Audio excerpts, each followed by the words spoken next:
Comel. Juga dia ni.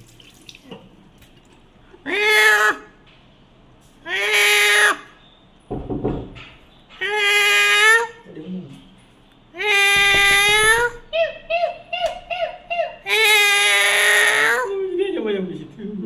Dia macam.